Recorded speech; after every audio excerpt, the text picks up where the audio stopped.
नमस्कार दोस्तों, शीर्ष प्रसिद्ध पिक्चर्स चैनल में आप लोगों का स्वागत है। दोस्तों, आज हम बात करते हैं कि आखिर मुझे जो मेरी फीचर फिल्म बूचा है, वो मुझे ज़ीरो बजट में क्यों बनानी पड़ी। तो ऐसा नहीं था कि मैं किसी प्रोड्यूसर या फाइनेंसर के पास नहीं गया था। मैं करीब 1.5 से 2 साल तक कई लोगों को मैंने नरेशन दिया, छोटे से बड़े जितने भी फाइनेंसर्स, प्रोड्यूसर्स जो मुझे नए भी पता चलते थे, उन्हें भी जाकर दिया। और जो मार्केट के लोग हैं, जिन्हें लोग जानते हैं, उनको भी मैंने दिया। तो उस समय एक मोटी सी डायरी आती थी, आज भी आती होगी, और उसमें जो भी इंडस्ट्री के लोग हैं, चाहे वो एक्टर हों, चाहे राइटर हों, डायरेक्टर हों, और भी किसी भी तरह से जुड़े हों, हर किसी का उसमें फ़ोन नंबर होता था। तो मैं वो सारे फ़ोन नंबर ट्राई किया करता था घर में, और उसमें से अगर किसी से बात हो जाती थी तो उनसे अपॉइंटमेंट लेता था, और जब वो बुलाते थे उस टाइम पे मैं जाकर उनसे मिलता था, और उनको जो भी सब्जेक्ट लिखा है मैंने उनको नरेट किया करता था। तो करीब 1.5 से 2 साल तक मैंने सभी लोगों को नरेशन दिया। मतलब आपको ताज्जुब होगा कि कुछ ऐसे प्रोड्यूसर्स भी मिले, तो उनका कहना था कि कहानी तो बड़ी अच्छी है, लेकिन इसमें कोई आइटम सॉन्ग नहीं है। तो आप सोचिए कि बच्चों की film, hardcore children feature film, उसमें आइटम सॉन्ग, मतलब कोई भी बात का ओर छोर नहीं है, कुछ भी लोग बोल देते थे। और जो बड़े प्रोड्यूसर से मिलना होता था, अपॉइंटमेंट लेकर जब जाते थे, तो भी ध्यान से सुनते थे, और उनको भी समझ में आ जाता था कि चीज़ अच्छी है।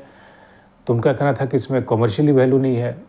अब मुझे ये समझ में नहीं आता था कि कमर्शियली वैल्यू क्या कहना चाहते हैं, क्योंकि मैंने एक चीज़ देखा है कि उनके पास आप अगर जो चीज़ लेकर जाएंगे तो उनको जब टालना होगा ना, तो उनके पास हज़ार बहाने हैं, वो कभी फुलफ़िल नहीं होगा।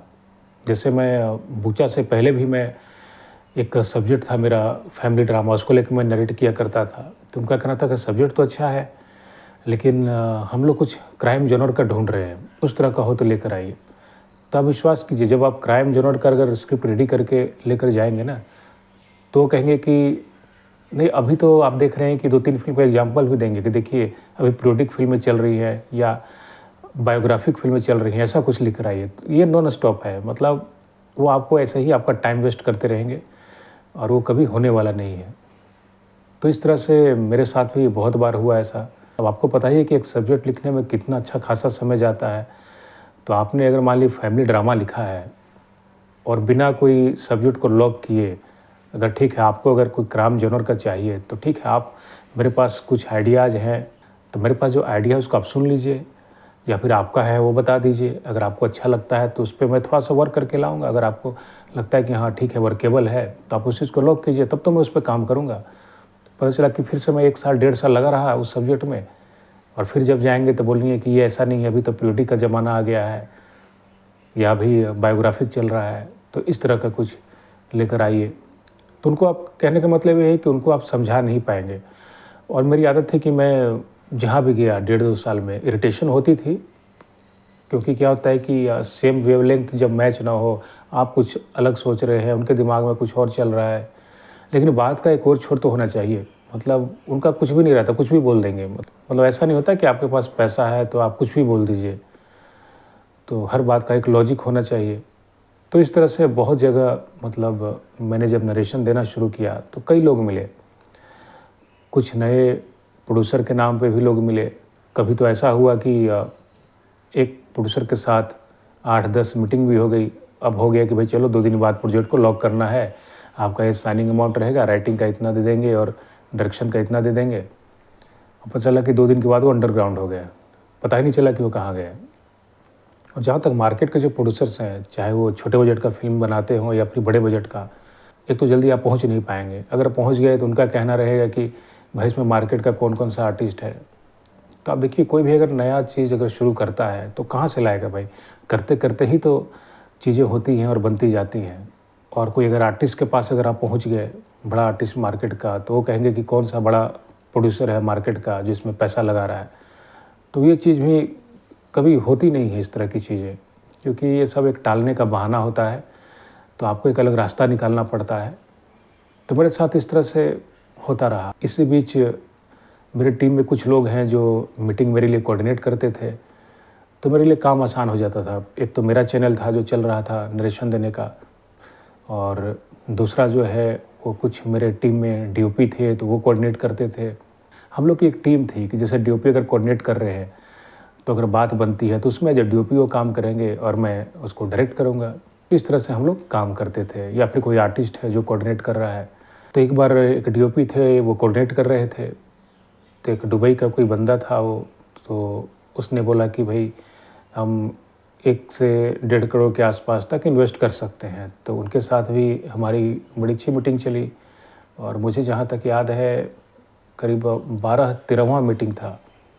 हर तरह से हम लॉक करते गए। पहले उन्हें नरेशन दिया, पहली बार तो इंट्रोडक्शन हुई कि आज नरेशन नहीं लेंगे, आज सिर्फ इंट्रोडक्शन दीजिए। और मेरे बारे में जो कोऑर्डिनेट कर रहे थे, तो मेरा पहले का प्रोफाइल वगैरह उन्होंने सारा बता दिया था, जो भी मैंने काम किया था। तो उसके बाद फिर बाद में एक डेट निर्धारित किया गया। उस डेट पे मैं उनको नरेशन दिया, तो उनको सब्जेक्ट बड़ी अच्छी लगी। और जब उनको अच्छा लगा तो उनका कहना था कि तीसरी मीटिंग में हमारी टीम बैठेगी, उनको भी आप नरेशन दीजिएगा। मैंने कहा ठीक है, बिल्कुल दे देंगे, हम तो हर जगह नरेशन दे ही रहे हैं। फिर तीसरी मीटिंग हुई तो उसमें भी उनके 4-5 लोग थे, जिनमें कुछ फीमेल थीं और मेल लोग थे। तो उनका कहना था कि हमारी टीम का मैनेजमेंट का काम और सारा चीज़ ये लोग देखते हैं, उसमें एक स्क्रिप्ट का भी काम भी देखते हैं। तो उन लोगों को भी पसंद आई। तो इस तरह से हमारी करीब 4 दिन 5 दिन के गैपिंग में मीटिंग होती रहती थी। तो जब 12वां-13वां मीटिंग जब पूरी फाइनल हो गई, हमें भी लगा कि चलो भाई इतना लंबा अगर खींचा है, क्योंकि इतनी मीटिंग अगर हो रही है तो एक उम्मीद जग जाती है कि चलो शायद हो सकता है बात बन जाए और प्रोजेक्ट जो है लॉक हो जाए। तो 13वीं मीटिंग जो थी तो बहुत ही कैजुअली हुई। हमारी तरफ से जो टीम के मेन लोग थे वो बैठे थे, उनके तरफ से भी जो थे और जो कोऑर्डिनेट कर रहे थे वो भी थे। तो हो गया कि भाई चलिए अब इनका जो है लॉक कर दिया जाए, तो जो भी एग्रीमेंट पेपर उस पर हम लोग साइन कर लेंगे। तो ये 3 दिन बाद का शायद लगता है कि संडे या मंडे रहा होगा, ऐसा मतलब वो डेट जो है तय किया गया। और मुझे बोला गया कि तब तक आप मुझे जो पेमेंट का जो है वो बता दीजिएगा कि किस तरह से इंस्टॉलमेंट में आपको वो पे होगा। तो सारा चीज़ भी मैं उनको डिटेलिंग में अपना जो पेमेंट मोड है वो सब बता दिया है कि फर्स्ट इंस्टॉलमेंट में कितना चाहिए होगा, उसके बाद कितना चाहिए होगा, सेट पे जाएंगे तब कितना चाहिए होगा, किस तरह से वो इंस्टॉलमेंट में पैसा आपको देना है। हमें एक बार चाहिए भी नहीं था, हमने बोला जैसे जैसे काम हमारा आगे बढ़ता जाएगा वैसे वैसे आप पेमेंट रिलीज़ करते जाइएगा। तो इस तरह से बात हुई थी। तो तीसरा दिन मुझे जो कोऑर्डिनेट कर रहे थे तो उनका फ़ोन मुझे आया सुबह 9 साढ़े 9 बजे के आसपास का। उनका कहना था कि जिनको आपने नरेशन दिया था, जो आज एग्रीमेंट पेपर पे जो साइन की बात हुई थी प्रोजेक्ट लॉक को लेकर, उनका कहना है कि जो डायरेक्टर हैं आपके बारे में, कि जो डायरेक्टर हैं वो अपना राइटिंग पे, डायरेक्शन पे और बाकी जो भी मैनेजमेंट का काम है, जो भी उनको जिस तरह से वो काम करते हैं बिल्कुल फ्री हैं, करें, हम उसमें इंटरफेयर नहीं करेंगे। तो उनका कहना था कि वो कहना चाह रहे हैं कि बाकी फीमेल का जो कास्टिंग होगा उस पर वो बैठेंगे, जबकि वो इससे पहले उन्होंने कभी फ़िल्म में इन्वेस्ट नहीं किया था, फ़िल्म की कोई जानकारी नहीं थी। तो अगर किसी की मंशा अगर सही हो, इंटेंशन सही हो, तो पूरी प्रोजेक्ट में आप इन्वॉल्व होइए, एक-एक चीज़ में इन्वॉल्व रहिए, शुरू से, प्री से लेकर पोस्ट से लेकर सारा चीज़। तो मुझे समझ में आ गई कि इनकी इंटेंशन सही नहीं है। जो भी फीमेल आर्टिस्ट वो लॉक करेंगे उसको लेकर लोनावाला जाएंगे और मतलब यहाँ जाएंगे वहाँ जाएंगे, तो इस तरह से आसानी से किसी को मौका तो देंगे नहीं। अगर मौका देंगे तो मतलब, तो ये बड़ा ही अटपटा सा मतलब चीज़ उस टाइम पे मतलब जब उन्होंने बात रखा तो लगा। तो मैंने सोचा अब मैं क्या बोलूँ, मतलब मैंने सोचा भी नहीं था। हम लोग तो जब राइटिंग डायरेक्शन में एक तरह से डूबे हुए रहते थे कि इसको ऐसे बनाना है, ऐसे करना है, ये तैयारी करनी है ऐसे, और कोई अचानक से इस तरह की बात अगर सुनने को मिले तो क्या होता है कि मतलब हम तो प्रिपेयर नहीं रहते ना कि कुछ ऐसा भी बात हो सकता है। तो हम तुरंत बोला ठीक है कोई बात नहीं। उन्होंने बोला है कि 1-2 दिन तक सोच ले उसके बाद बताएं। अब 1-2 दिन तक मुझे समझ में नहीं आ रहा है। तो जो मेरे टीम के जो काफ़ी क्लोज लोग हैं, जो मेरे फ्रेंड सर्कल में हो गए या सीनियर लोग सिनेमा से जुड़े हैं वो हो गए, तो उनसे भी मैंने राय सलाह लिया। तो उनका कहना था कि भाई तुम्हारी गट्स फीलिंग जो कहती है वो करो। और कुछ लोग ऐसे भी थे, उनका कहना था कि देखो इंडस्ट्री में ये बहुत ही आम बात है, इस तरह का चीज़ होता रहता है, तो बहुत लोग जो हैं इस तरह से ही आगे बढ़े हैं।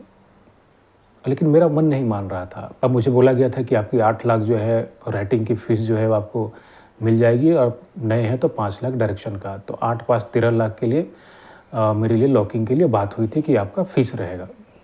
क्योंकि उस दौरान राइटर एसोसिएशन जो है तो वहाँ पे मिनिमम फ़ीस 8 लाख रुपए कर दिया गया था कि कोई भी स्क्रिप्ट आप लिखते हैं तो उतनी आपको फ़ीस मिलेगी और बाकी अगर उससे ज़्यादा मिले तो ये आप लोगों के ऊपर है।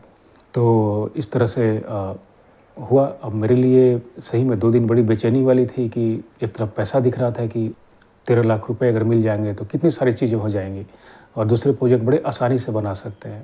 तो फिर मैंने एक डिसीज़न लिया और मैंने जो कोऑर्डिनेट कर रहे थे उनको बोला कि नहीं, उनको मना कर दीजिए, इस तरह से हम प्रोजेक्ट नहीं बना पाएँगे। तो उन्होंने भी बोला कि एक बार आप सोच लीजिए फिर से, क्योंकि दोबारा मौका मिलेगा नहीं, क्योंकि आप अच्छा लिखते हैं, अच्छा नरेट करते हैं, इसलिए हम वहाँ तक पहुँच पाए हैं। तो मैंने बोला कि नहीं, मतलब इस तरह से कैसे बनाई जा सकती है? मैंने इतनी साफ़-सुथरी एक बच्चों की फ़िल्म है और तो साफ़-सुथरी जो फ़िल्म है उसको साफ़-सुथरे तरीके से ही बनाई जानी चाहिए। तो ये घुमा-फिरा के बातें जो हो रही हैं और इसमें फीमेल आर्टिस्ट को लेकर बहुत ज़्यादा जो बात किया जा रहा है कि हम उसको काम देंगे तो इस तरह से देंगे, उसको यहाँ ले जाएँगे, वहाँ ले जाएँगे। तो ये क्या, ये तरीका, मतलब ये कैसे, मतलब ये बात करने का तरीका है? तो इस तरह से तो मैं काम नहीं कर पाऊँगा। तो फाइनली मैंने मना कर दिया। मैंने बोला कि नहीं, इस तरह से मैं काम नहीं करूँगा। मुझे पता था कि ये एक बहुत बड़ा डिसीज़न है मेरे लिए। हो सकता है मुझे बेवकूफ़ ही समझते हो कि इस तरह का एक बेवकूफ़ी भरा डिसीज़न मैंने लिया। लेकिन कह सकते हैं ना कि मेरा मन तैयार नहीं हुआ कि इस तरह से मैं काम करूँ। अब जो कह लीजिए, आप कमज़ोरी कह लीजिए या फिर कह लीजिए कि मतलब मैं उस तरह का ही हूँ, मेरा उस तरह का माइंड है, उस तरह का टेम्परामेंट है कि मैं उस तरह से काम नहीं कर सकता। तो इस तरह का डिसीज़न लेना बहुत टफ़ होता है, आप समझ सकते हैं। तो ये तो जो भी बीच-बीच में लोग आते गए तो मैं आपसे शेयर किया। तो इस तरह से और भी कुछ लोग आए, गए, तो नरेशन देते-देते इतना समझ में आया कि सोचिए कि इंडस्ट्री में कैसे-कैसे लोग भरे पड़े हैं और कुछ भी बातें करते हैं। मतलब पैसा है तो ये नहीं कि आप मतलब कुछ भी काम करा लीजिएगा, अपने हिसाब से किसी को आप डोमिनेट कर लीजिएगा। मतलब आप पैसा लगा रहे हैं तो इसका मतलब क्या है कि आप गलत तरीके से भी आप काम करवा लीजिएगा, क्योंकि उनको पता है कि मैं पैसा देने वाला हूँ और ये नीडी है, तो ये झुकेगा ही। लेकिन मेरा था कि मुझे इस तरह से काम नहीं करना है। जैसे क्या है कि आप जो सोच लेकर चल रहे हैं, वही सोच का अगर कोई सामने वाला मिल जाए, तो फिर इक्वेशन बन जाता है। वही इक्वेशन बनाने में अच्छा खासा समय आता है और यही संघर्ष है। क्योंकि हम लोग जब नए हैं, नई सोच लेकर सब कुछ आगे बढ़ते हैं, अपने से खुद से, कोई आगे पीछे नहीं है, कोई गॉडफ़ादर नहीं है। जब आया तो खुद सीखा, हर चीज़ खुद एक-एक चीज़ करके सीखता गया, क्योंकि पता था कि राइटिंग बहुत इम्पोर्टेंट चीज़ है।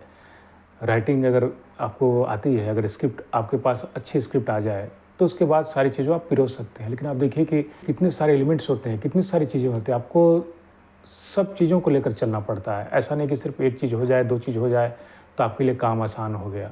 तो मेरे लिए आप देखिए कि मैंने राइटिंग सीखा, स्क्रिप्ट तैयार किया, फिर आर्टिस्ट लोगों को नरेशन दिया, फिर एक टीम तैयार किया, फिर टेक्नीशियंस लोगों का टीम तैयार किया। लेकिन ये सब करने के बाद जो फ़ाइनेंसिंग जो है, जो फ़ाइनेंसर ढूँढना, प्रोड्यूसर ढूँढना, ये बड़ा टफ़ काम है। तो मैं बूचा, जैसे आपको मैं बताऊँ कि जब इसको मैंने रेडी किया था स्क्रिप्ट, तब मेरा जो बजट था बूचा फ़िल्म का 1.5 सीआर था। सोचिए, इसमें सारे मैंने मार्केट के आर्टिस्ट रखे थे और जिनको मैं जानता था, जिनको मैं मिला था फ़िल्म के प्रीमियर पे या वो ऐसे भी सेट पे गया था तो, और ख़ासकर बिहार से भी कुछ लोग जो आर्टिस्ट थे, तो बोलते थे कि क्योंकि उस दौरान मैं बूचा लिख रहा था, तो उन्होंने बोला था कि बूचा जब रेडी हो जाए तो मिलना, और तो बिहार का है, हम लोग भी बिहार से, जितना हेल्प हो पड़ेगा करेंगे। और आज की डेट में वो सब बहुत बढ़िया काम कर रहे हैं, मार्केट के आर्टिस्ट हैं। लेकिन 1.5 से 2 साल जब मैंने नरेशन देना शुरू किया, तरह-तरह के लोग मिले और फिर जब समझ में आ गई, क्योंकि क्या होता है, एक टाइम ऐसा आता है कि आपको चीज़ों को लॉक करनी पड़ती है, आप ज़्यादा उसको खींच नहीं सकते। तो मुझे लगा कि अब 2 साल होने को आ रहे हैं, तो मैंने एक डेडलाइन बनाया कि इस डेडलाइन तक अगर मिल गया तो ठीक है, नहीं मिला तो खुद से इस पे काम करना शुरू करेंगे। खुद से बनाने के लिए इंडिपेंडेंट अपना शुरू करेंगे, चाहे जैसे भी हो, देखा जाएगा। अब क्या था मेरे साथ, ये था कि मेरे पास तो बजट था नहीं, तो जो लोग मुझे 3-4 लोग जो मार्केट के लोग थे, जानते थे, तो मुझे खुद से ही अप्रोच करना अच्छा नहीं लगा कि अब क्या होता है कि चलो मार्केट के हैं, लेकिन बिना बजट तो बहुत ही मतलब अजीब-सा हो जाता है। और आप जहाँ पे रहने का व्यवस्था कर रहे हैं, वहाँ तो हमने जो अरेंज किया था, एक कम्युनिटी हॉल था, उसी में सारे आर्टिस्ट हम लोग रहते थे और फीमेल के लिए एक अलग कमरा हमने अरेंज करा दिया था। लेकिन क्या है कि जो मार्केट के आर्टिस्ट हैं वो तो उस तरह से रह नहीं पाएँगे और उनके आने-जाने का भी व्यवस्था करना होगा। तो ये बड़ी दिक्कत होती थी क्योंकि सारा कुछ पैसे से ही होता है। तो इसलिए मैं उनको मतलब अप्रोच नहीं किया। हालाँकि बाद में जब फ़िल्म बनी तो उनका कहना था कि अरे तुमने फ़िल्म बना लिया, मुझे बताया नहीं। तो मैंने बोला कि सर मेरे पास बजट नहीं था और बहुत टफ़ कंडीशन में मैंने इस फ़िल्म को बनाया, तो आप समझ सकते हैं। तो फिर उन्होंने बात को समझा। तो फ़ाइनेंसिंग में भी यही चीज़ रहता है। मुझे भी ये अनुभव हुआ कि आप अगर उसमें लगे रहेंगे तो मिलते हैं। लेकिन एक कंडीशन रहता है उन लोगों के साथ, तो वो कंडीशन फुलफ़िल करना बड़ा मुश्किल हो जाता है। जैसे मैंने बताया कि भाई बच्चों की फ़िल्म उसमें आइटम सॉन्ग डाल दो, तो ये तो पॉसिबल ही नहीं है। तो वो वाली बात हो जाती है कि आप बहुत ही प्यासे हैं और समुंदर में घिरे हुए हैं और आपके पास जाने का कोई साधन नहीं है। चारों तरफ पानी ही पानी है और आपको भूख प्यास लगी हुई है और आपके बैग में लाखों रुपए पड़े हुए हैं। तो आपके पास सारा चीज़ है लेकिन आप उसका उपयोग नहीं कर सकते। तो फिर मैंने जो डेडलाइन निर्धारित किया था, उस डेडलाइन पे मैंने और जो अपने टीम के लोग थे, चाहे वो सिनेमा के हों या फिर नॉन फ़िल्मी हों, सबको बुलाकर नरेशन दिया और उनको बड़ी अच्छी लगी। उन्होंने उनके साथ कोई घटना हुई रही होगी या कुछ ऐसा इंसिडेंट रहा होगा जिससे उन्होंने मेरी स्टोरी को कनेक्ट किया। तो मुझे लगा कि चलो जो मैं कहना चाह रहा हूँ, वो लोगों तक पहुँच रही है, उनके दिल तक पहुँच रही है। तो क्या होता है कि आपने अगर कुछ लिखा है, लिखने के बाद दूसरों का इनपुट लेना बड़ा ज़रूरी होता है क्योंकि आप कुछ भी करेंगे तो आपको अपने आप तो अच्छी ही लगेंगी क्योंकि आपको अपना काम कभी ख़राब नहीं लगेगा। लेकिन क्या होता है कि 20-25 लोगों की राय लेनी भी ज़रूरी है। तो मैंने इकट्ठा सभी लोगों को बुलाया था एक हॉल में और नरेशन दी थी। सेपरेट भी जो सीनियर्स लोग थे इंडस्ट्री के उनको भी नरेट किया था मैंने, तो उनको भी काफ़ी अच्छी लगी थी। तो फिर लगा कि चलो हाँ, इस पे अब मैं बना सकता हूँ। कम से कम एक चीज़ तो मेरे पास एक वेपन, एक हथियार तो आ गया है कि बड़ी अच्छी चीज़ है, अब इसको मुझे पिरोना है। फिर था कि चलो आर्टिस्ट लोगों से बात करता हूँ, सारे आर्टिस्ट लोगों को नरेशन देना शुरू किया। फिर टेक्नीशियंस लोगों को नरेशन देना शुरू किया और फिर थिएटर जो है पटना में कालिदास रंगालय और तो वहाँ पे मैंने कई थिएटर के जो आर्टिस्ट हैं उन लोगों से मिलना शुरू किया। फिर ऑडिशन वगैरह फिर रखा 3 दिन का, उसमें से कुछ लोग फाइनलाइज़ हुए और जब बजट का बताया तो उसमें से कई लोग भाग गए कि भाई बजट ही नहीं है तो क्यों करें। मैंने 2011-12 के आसपास में एक शॉर्ट फिल्म बनाई थी चूटा नाम से, तो उसमें कुछ सीनियर आर्टिस्ट लोगों को मैंने बनाई थी। तो उनसे मैंने बात किया तो वो लोग फिर जो सिंसियर थे, जो पैशनेट थे अपने काम को लेकर, अच्छा सिनेमा करना चाहते थे, तो लोगों से मिलाया। उसमें कुछ फीमेल आर्टिस्ट भी थीं और उन्होंने खुद कहा कि सर हमें अच्छा काम करने का मौका मिलता नहीं है और जितना भी हो सके हम सपोर्ट करेंगे आपको और हम लोग मिलजुल कर ही एक अच्छा सा सिनेमा बनाते हैं और बिहार में हम लोग की एक अच्छी टीम बनेगी और एक प्लेटफॉर्म बनेगा तो फिर हम लोग अपना काम करते रहेंगे। कम से कम हम लोग अपना तो काम करते रहेंगे, आगे बढ़ते रहेंगे, एक प्रोफाइल भी हमारा बनता रहेगा। तो मुझे बड़ा अच्छा लगा और मेरी भी यही सोच थी कि एक रिलेशन बने क्योंकि ऐसा नहीं कि बस आए मिले एक टीम बना काम हुआ फिर उसके बाद सब अलग अलग हो गए। एक रिलेशन बनना बड़ा इम्पोर्टेंट होता है।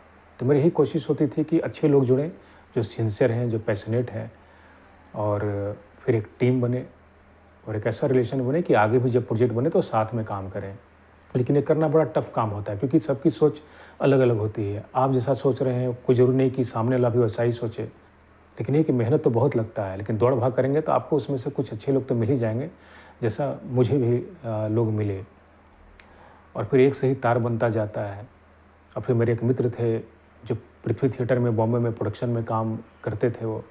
जब फेस्टिवल्स चलते थे वहाँ पे तो प्रोडक्शन का सारा काम सँभालता था। 2-3 लोग होते थे, एक उसमें वो भी लड़का था, तुषार। तो उससे भी काफ़ी हेल्प मिला प्रोडक्शन का, फिर सेट डिज़ाइनिंग का और मेरी फ़िल्म में उसने इस तरह से हेल्प किया था। और फिर क्या होता है कि अनुभव एक चीज़ होती है, उसने 10-12 साल पृथ्वी थिएटर में काम किया था। तो जब हम रेकी पे जाते थे तो हम लोग काफ़ी डिस्कशन करते थे रास्ते भर, फिर लोकेशन पे जाकर, तो वो सब चीज़ बहुत काम आती है क्योंकि हर आदमी का अपना-अपना एक एक्सपीरियंस होता है काम का। तो फाइनली ये था कि जब मुझे समझ में आ गया नरेशन देते-देते कि ये बहुत लंबा खींचने वाला है, इस तरह से लोग टाइम वेस्ट करते रहेंगे, तो क्यों ना मैं अपने आप ही शुरू करूँ। और उस दौरान मैं रिसर्च भी करता रहता था, जैसा कि आपको बताया था पिछली वीडियोज़ में मैंने वर्ल्ड सिनेमा देखा करता था, राइटिंग पे काम करता रहता था, लोगों से मिलना-जुलना वो लगातार करता रहता था। तो उसी दौरान मुझे बाहर के भी जो हॉलीवुड के कुछ डायरेक्टर्स लोगों का मुझे जानकारी प्राप्त हुआ कि स्टार्टिंग में जब उन्हें भी कहीं से कोई फाइनेंसर या प्रोड्यूसर नहीं मिला, तो अपना पैसा लगाकर, जो थोड़े सक्षम थे उन्होंने अपना खुद का पैसा लगाया और छोटे बजट में फ़िल्म बनाई। लेकिन ये है कि तो कई तरीक़ों से मैंने रिसर्च करके मैंने हर तरीके से इस फ़िल्म के लिए मैंने सारा कुछ मैनेज किया और इतना एक विल पावर था, इतना एक दृढ़ विश्वास था कि इस चीज़ को मैं निकाल ले जाऊँगा। क्योंकि मैंने जो रिसर्च किया तो दिमाग में था कि जो बाकी लोगों ने गलतियाँ की वो मुझसे नहीं होनी चाहिए, वो मैं नहीं करूँगा। तो इस तरीके से मैंने तैयारी की थी और अपनी भी तैयारी की थी पर्सनल की मान लीजिए कि टीम में कोई है, सपोज़ कोई आर्टिस्ट नहीं आता है तो उसके जगह पे मैं इससे करा लूँगा। तो गाँव में वही ऑप्शन मैंने बना के रखा था कि इन एनी केस अगर कोई और होता है ऐसा, आपके पास मतलब बजट नहीं है तो बड़ी दिक्कत आती है। और जहाँ बजट होती है उस फ़िल्म में भी आप देखेंगे क्योंकि आर्टिस्ट डेट पे नहीं आ पाया, तो उसकी जगह पे दूसरे को बुला लेते हैं और जब हमारे में तो बजट ही नहीं है, तो भी मैंने उसके ऑप्शंस बना के रखे थे। फिर टेक्निकली भी कैमरे को लेकर मैं थोड़ा बहुत जो है वो लर्न किया था कि अगर इन एनी केस अगर कोई दिक्कत आ जाए तो मैं सँभाल पाऊँ। तो ये सब मैंने बेसिक तैयारी करके रखा था ताकि सेट पे कोई दिक्कत नहीं आए, अगर आए तो मैं सँभाल लूँ। क्योंकि इतनी आसानी से जो फ़िल्म है बिना बजट की आप नहीं बना सकते हैं और पूरी जान निकल जाती है क्योंकि मैं तो खुद उस प्रोसेस से गुज़रा हूँ। आपको सब अपने कंधे पे लेकर चलने पड़ते हैं, एक-एक चीज़, क्योंकि कैप्टन ऑफ द शिप आप ही होते हैं। मतलब आप अगर ढीले पड़े तो सब ढीले पड़ जाएँगे। तो आपका पूरा एक एनर्जी में रहना, एक कॉन्फिडेंट रहना और पूरी टीम को लीड करके चलना, ये बहुत ज़रूरी होता है। देखिए बाकी सब तो अपना-अपना काम वो करेंगे ही, जिनका जो डिपार्टमेंट हो करेंगे ही, लेकिन सब कुछ आपके इंस्ट्रक्शन पे ही करेंगे। तो इस तरह से फाइनली मैंने अपना बूचा जो फ़िल्म है वो शूट किया। तो दोस्तों कोई भी डायरेक्टर नहीं चाहता कि उसको बिना बजट की फ़िल्म बनानी पड़े। तो ये था वीडियो कि मैंने आखिर बूचा जो मेरी फ़ीचर फ़िल्म थी उसको ज़ीरो बजट में मैंने क्यों बनाया। तो दोस्तों अगर ये वीडियो आपको पसंद आई हो तो प्लीज़ इसे लाइक, सब्सक्राइब और शेयर ज़रूर करें और हमारा उत्साह बढ़ाएँ अच्छे-अच्छे सिनेमा बनाने को लेकर। तो दोस्तों हर वीडियो की भांति इसमें भी अगर आपको कुछ लगे कि आप कुछ जानकारी और जानना चाहते हैं तो प्लीज़ कमेंट कीजिए और मुझसे पूछिए और मैं उस पे ज़रूर वीडियो बनाना चाहूँगा। तो मिलते हैं अगले वीडियो में, तब तक के लिए धन्यवाद।